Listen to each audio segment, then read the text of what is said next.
Okay, moving on to the next question. This is for Mr. Mays, Mr. Weaver, Mr. Lopez, and Mr. Biddle.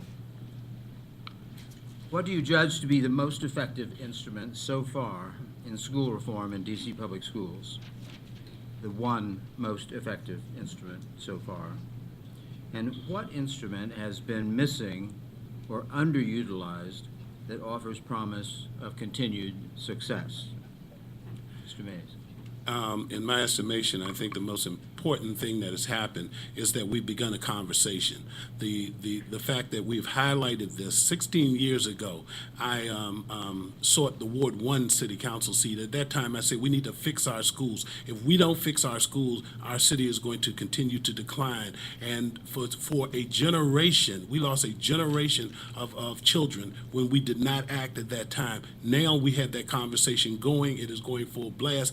To me, it is the proper thing, and it is the most important thing that's happening. Now, whether as it relates internally in terms of school governance and school governance and teachers and other kind and infrastructure, those are all important things. But that conversation is the most important thing. And if we bring our parents into the equation more, when growing up here, my parents were a part of that, and most of the people that I knew, our parents were a part of it. Thank you. Mr. Weaver? Well, I will agree with something that Mr. Mays just said, which is I believe the conversation is very important because for too long in the District of Columbia, education was always put on the back burner. And I think that starting around the time of the development of charter schools with Chancellor Janey and then on to Michelle Rhee, you started to see more of an emphasis. I mean, now, whether I agreed or disagreed with what was going on with the decisions that the Chancellor was making, I agree that it was important that we were having the conversation. Where I think that we're failing right now is the level of quality teachers that we have in our poorest schools. It's more likely in the District of Columbia that poor schools, underperforming schools, are going to have teachers who are less qualified to teach in the field that they're teaching in. You're going to have Teach for America teachers. You're going to have DC Teaching Fellows teachers who are coming in supplementing. And meanwhile, at Oyster and Murch and some of the more affluent schools, you're going to have people who are higher qualified.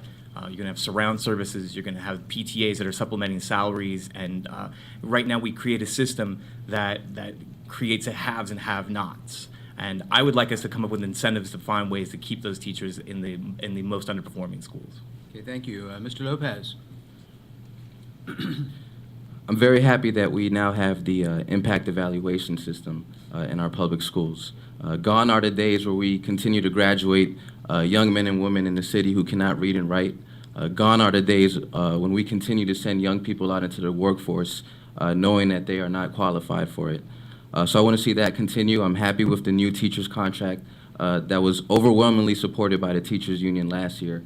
And I believe that'll make teaching a more competitive and attractive job to go into.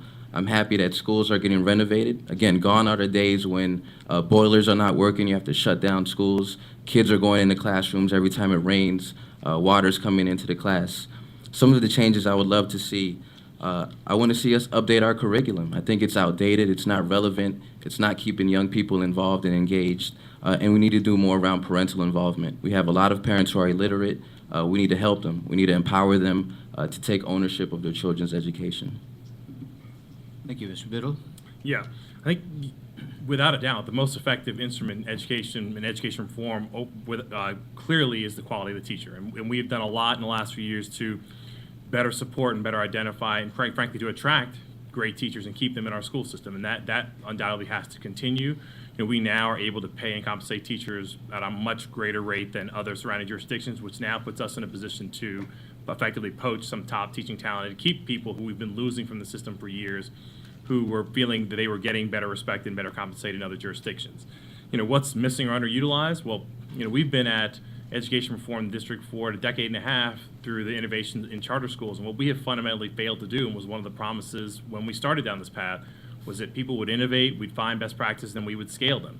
And we have innovated, we found some best practices, and we have failed to scale them. I worked at KIPP DC, Key Academy. It's the highest performing middle school in the District of Columbia, and it's been open for 10 years. And there's not a shred of evidence that anyone in the city has taken on the task of taking what's working in some of our best schools and bringing it to DCPS to the children who need it most desperately immediately. And that's the thing that we've got to get behind doing. Thank you. Thank you. Go ahead, David. There's definitely been talk about whether the impact system should be kept as is, modified, or removed entirely. I'm curious, for those of you here, how many of you think that if you were on the council, you would advocate for keeping the system, the impact system, the way it is right now? Maybe raise your hand if that's your view. all eight, of you can answer. Just keeping it as is. Keeping it as It's is. not You going to change at all. Supporting, I mean, supporting the concept or. Yeah. let's say. Right. Okay. So, How David, about- yeah, to be clear, the reason I asked that question is Yes, please. for those of you who don't know this, right? So, Impact now is in its second iteration. Right. So, are we deciding that it will not be allowed to evolve beyond this? Should evolve. How many would like to see it evolve but be kept in substantially the same, similar type of system as it is now, with only small changes?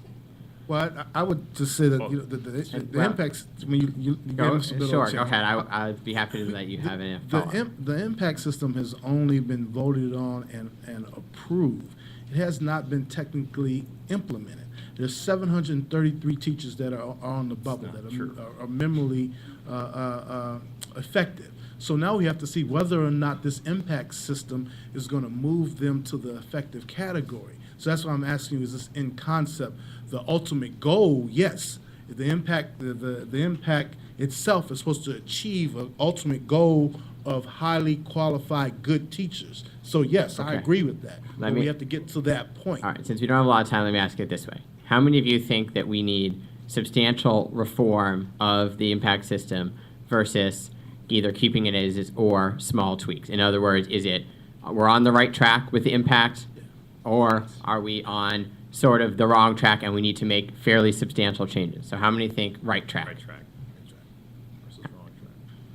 Right How track many- plus small changes, right?